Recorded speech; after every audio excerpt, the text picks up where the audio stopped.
Welcome to Ask the Tech Coach, brought to you by the TeacherCast Educational Network. If you are in charge of professional development and looking to build an innovative digital learning experience, this is the podcast for you. Join us each week as we uncover strategies that tech coaches are using to drive their digital transformations one classroom at a time. And now for your host, with over 2 decades of experience working with tech coaches and ed tech companies from all around the world, Jeff Bradbury. Hello, everybody. Welcome to the TeacherCast Educational Network. My name is Jeff Bradbury. Thank you so much for joining us today and making TeacherCast your home for professional development. This is Ask the Tech Coach podcast, episode number 175. And today we're going to be talking about how to get your coaches on the same curriculum. That's right. Today we're going to be focusing on teams of tech coaches or any kind of instructional coach and what happens when one person is asked to teach the same section or the same topic that another coach is asked. How do you do it? How do you figure out what to teach? And where do all of those files belong? And tonight, we're also going to talk about something interesting called the theory of the fourth dimension. I wish I had some sound effects, but we'll save those for later and maybe another time. I want to bring on my co-host tonight, Sue Benson. Sue, how are you today? Welcome to Ask the Tech Coach. I am great, staying warm and cozy down here in Kentucky as we record this. We're experiencing some remote learning snow days. I'm sorry, you went remote learning this week? We did, for snow. That is amazing. How has that been going on? How was the switch? It was fairly smooth for my school. I had some emails today, put out a few little fires, but they were manageable ones. You know, teachers took to it fine and no major issues, really. Just normal. I can't access this, and we got it solved fairly quickly. That is amazing. I know there's a lot of schools that are trying to figure out what to do. Some of them decided to take a couple of days extra off of their break, and all these different things are going on. You know, as we are recording this right now, we in Connecticut are getting ready for the snowstorm of January 7th. Yes. My district's already called off for tomorrow, so we're looking forward to it. And if you are out there, please, enjoy the weather, enjoy this time, and definitely stay safe. I know, be safe. We've got a lot of kids that are in and out for various reasons and various health reasons and stuff like that. And that is why this is so important, because as we go through, there are coaches out there that are getting pulled to do training. And there's multiple coaches in a district, especially the size of yours, the size of mine, that are getting asked to do the same training on multiple audiences. And so it is so important these days that we all have an understanding of what do we want to have people learn. And no matter whether you're doing the same training at the same time, maybe in different locations, or you're doing one specific type of training over the course of a couple days, weeks, months, it's really important that everyone have the same curriculum and everybody literally be on the same page. Very important. I mean, just like when we go to teach our students in the classroom, those standards are there for a reason. So our students in a school system are getting the same thing.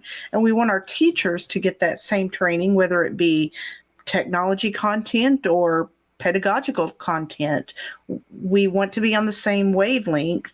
And that's so important. So one thing my school system has done, especially since the pandemic shutdowns, we have made it a point to set up those technology standards for teaching, and that's inside and outside the classroom, whether we're face-to-face or remote, and following those and all being on the same page with keeping with that protocol. So that contributes well to our conversation. Now, what are you talking about there? You've said a couple of times now, technology standards. What does that mean? Yeah, so we took and we said, okay, this is the learning management system that we are all going to use. This is the online behavior platform that we're all going to use. And this is the hardware that we're going to use. Chromebooks is ours. You may out there be iPads, what have you. But everyone on the same page, using the same devices, using the same materials. Not that they can't have some freedom to go off and try technology tools, but those general things. Because, before, when I took over this job, we had some teachers on Google Classroom. We had some on Seesaw. We had our high school people on Canvas. We were just a little bit all over the place. So we needed to standardize that. And even our IT department with hardware. It's so important to standardize some of that just so your trainers, your coaches, your IT folks are not spread so thin. We can't know everything all of the time. We have to have a good knowledge base of the things we need to focus on and be good at training our teachers on those things. When it comes to instructional coaching, it is all about teamwork. Yes. Teamwork between your coaches, your coaching staff, your coaching leadership, your administration, your teachers. Keeping everybody on that same page is extremely important. We'd like to hear from you. If you have any thoughts on this topic, please feel free to reach out to us. You can find us on Twitter at @AskTheTechCoach. You can, of course, head on over to AskTheTechCoach.com, leave a message on any of these blog posts. We would love to hear from you. And the best way to do that is by heading to AskTheTechCoach.com and signing up for our free membership site, our TeacherCast Tech Coaches Network. 400 or so tech coaches all getting together. And again, when I say tech coach, if you're new to this show, this is all instructional coaches. We say tech coach here just because it's kind of the buzzword, but really, if you're a math coach, a reading coach, a literacy coach, anything like that, this is that show for you. This is that place for you. And if you are here for the first time, thank you. I'm so happy that you're here. Don't forget to hit that like and subscribe button. We do release this show every single Monday morning and have been for the last 175 episodes. Let's talk a little bit about how to do this, right? In my district, we have an amazing instructional coaching department. We've got 7 coaches plus myself, plus we have our coordinator, and we have our assistant superintendent. We've got a really, really robust and amazing group of people.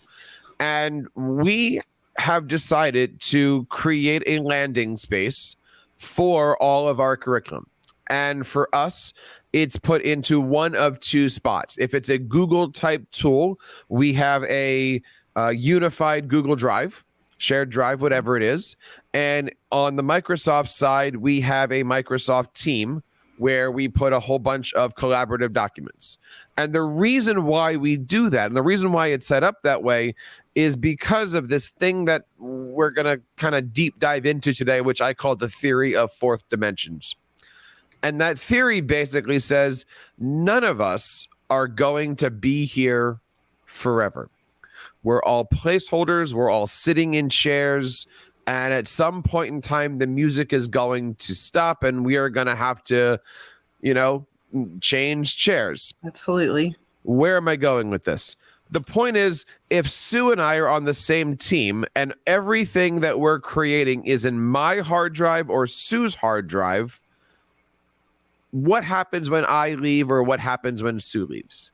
As opposed to if everything is in Microsoft SharePoint or Microsoft Teams or in like a team folder over in Google, those documents don't go anywhere. They're not assigned to a specific person.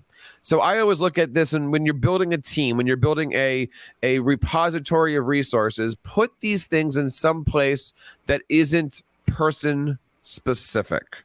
Sue, you've had a little bit of experience. Why is it important for you to make sure that all the resources belong to the organization or the school district and not the individual coach?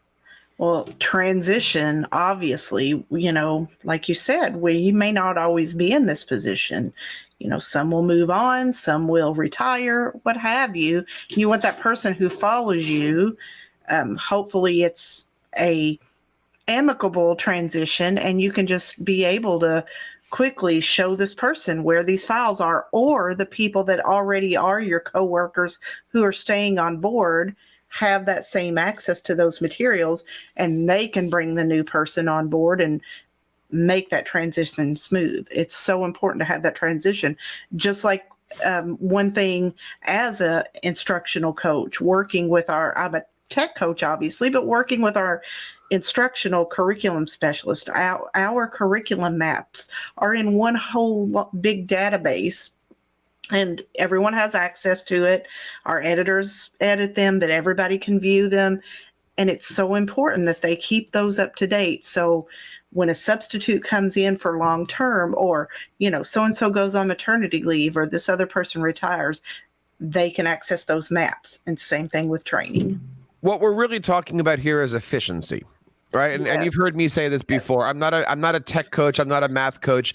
I like referring to myself as an efficiency coach. How can I make sure that I'm as active as possible, doing the maximum amount of work possible, but without doing the maximum amount of work possible, right? How do you do more without doing more?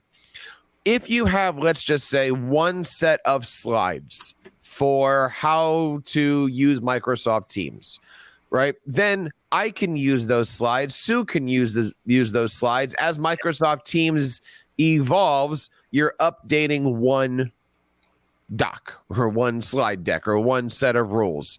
Having that is there. And I think that's important, right? We have got one way to teach this particular skill, this particular hardware. And if we have everybody working on that one thing, it works.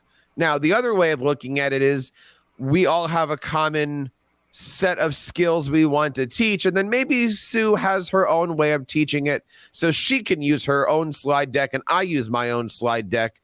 But it's still agreed upon that this is the common thread, meaning Google Docs 101 for you is still Google Docs 101 for me. I might teach it a different way, but if we're both going to do an hour-long session on what is a Google Doc, we're covering the same exact material. Yes, and how many of you out there have ever sat in a PD and you got, okay, I can get on this Google Doc and do this, this, and this, and then 2 days later, another coach or another trainer or at a conference, they come in, okay, do it this way.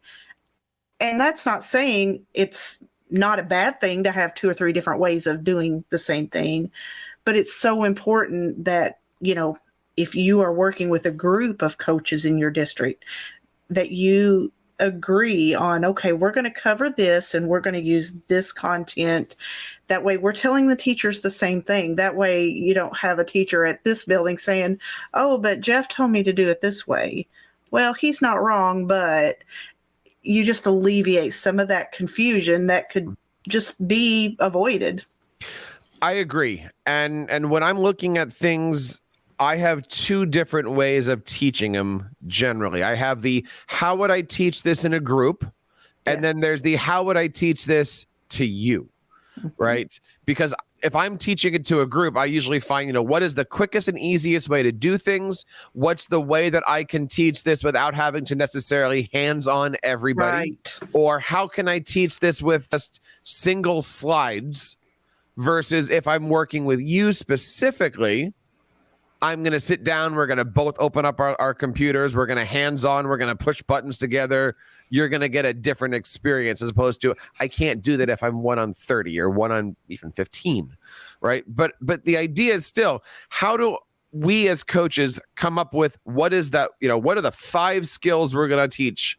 And then everybody goes out and do it. Because it's not uncommon for a tech team. Hey, we've got this new tool, right? Like in our district here, like we just got a new filter for our websites and stuff like that, right? So, hey, everyone next week or everybody in the next few weeks is going to go out and train our entire district on this web filtering system.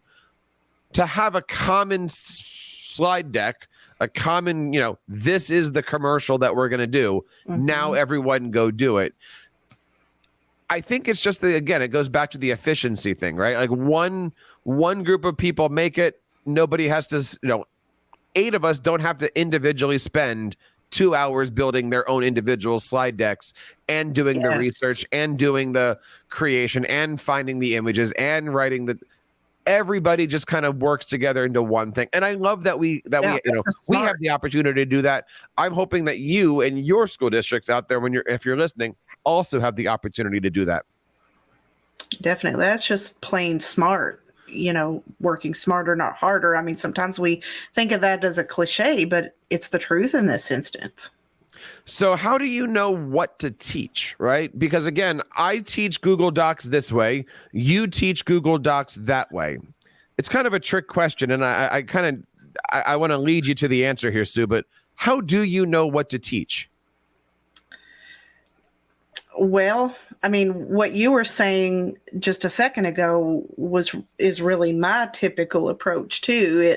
If I'm in a group, I'm going to cover it, I'm going to go this direction, but if I'm one-on-one, and maybe sometimes depending on the level of the person I'm one-on-one with, I may approach it various ways. So it's almost like teaching our students. We differentiate in a lot of ways. What about you? And I agree with you, right? I hate answering. I hate asking the question where the answer is it depends. But there's two things. If I'm doing the one-on-one, look, Sue, what do you need? How can we help you with this? Or no, and again, that's different in a coaching situation where I'm with you in the classroom and okay, we're doing something specific. But let's bring the altitude up and we're talking, Monday afternoon PD. There's only two reasons to do Monday afternoon PD. The department needs to share something new. Like, right, again, we're all going to be learning this new web filter. The other reason is the principal has a need for their district or for their building to learn something. You just happen to be the person to do it. Mm-hmm. And so you're either going to be creating this based off the needs of the building, or it's based off the needs of the district. Hey, Sue, I'll give you next week for an hour. What do you want to teach? Really should never happen. It's not the Sue show. Sue is the vehicle. Sue happens to be the conduit for the information that needs to be given. And I've done it. I've been in both. Hey, Jeff, what would you like to teach next week if I gave you an hour? And Jeff goes, ooh, I'm going to do Google Animations. Well, where does Google Animations fit in the world that these teachers live in? Exactly. It doesn't. And so you're basically putting these people through torture for an hour.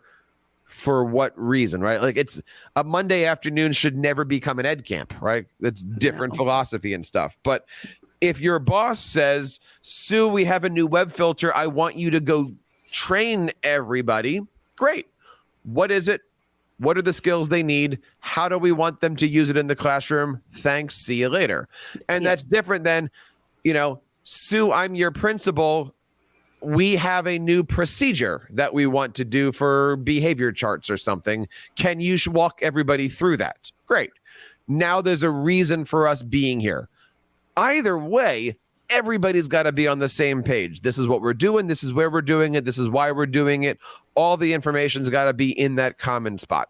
Yeah, they have to understand there's a reason for it. Just like students ask, well, why do we need to learn this? The teachers are asking the same thing.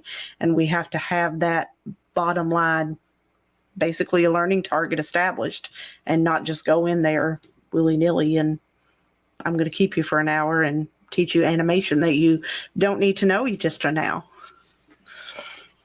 So where do we go with all of this, right? Because when we're looking at this and even last year we started looking at this in the context of our ed tech integration plan that we've been working on. If you go into Ask Our Tech Coach, really the stuff that we're talking about today is part of making our ed tech integration plan, figuring out what the concept is, how to do it, building your roadmap. We've got shows on the entire 12-step process. And I'm looking forward in the next few weeks to actually unveiling what this whole thing looks like. The landing page on the website is almost done and ready to be there. So, the big thing here is, how do we make sure that we're doing this for our teachers and we're not doing it for ourselves? How do we make sure that whenever we do this professional development, whether it be me versus you or me versus an entire building, look at that, me with you or me with an entire building, how do we make sure that we're always making sure that we're efficient, we're together? And really what we're talking about today is making sure that one professional development section can scale at a mass to make sure that the entire district is covered, aren't we?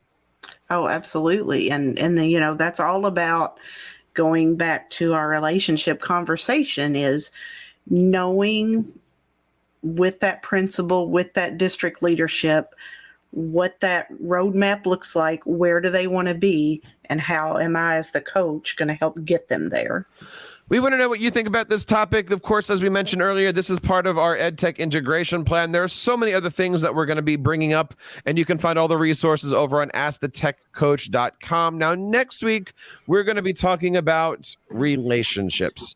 How are tech coaches relating to each other, working together? How do you set up these different ways for coaches to come together, not just supports like we're talking about today with PD and curriculum, but really how do you form that tech coach, I'm going to say it now, aren't I? Those tech coach Avengers, right? Like, how do you put everything together so that way you've got multiple coaches all working on the same thing? Hope you have a chance to tune in. That's going to be episode number 176. But until then, this is episode number 175. You can, of course, find us online at Ask the Tech Coach. Sue, what's been going on with you these days at Tech Imaginations? Oh, just creating some more YouTube videos as I move along. As we've gone remote this week as we record, sharing those Google Classroom videos with our families. So go check me out over at Susan Vincent's Tech Imaginations and have some great new videos for you to look at and learn from. And we certainly hope you have a chance to do that. On all of our stuff is going to be over on AskTheTechCoach.com, at AskTheTechCoach on Twitter.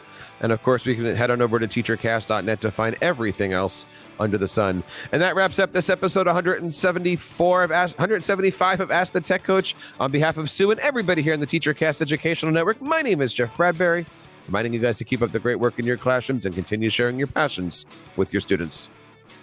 You've been listening to Ask the Tech Coach, hosted by Jeff Bradbury of the TeacherCast Educational Network. Please reach out to the show with all of your questions on Twitter at AskTheTechCoach or online at www.askthetechcoach.com. Be sure to subscribe to our podcast so you don't miss any future episodes. And please take a moment to write a review in the App Store.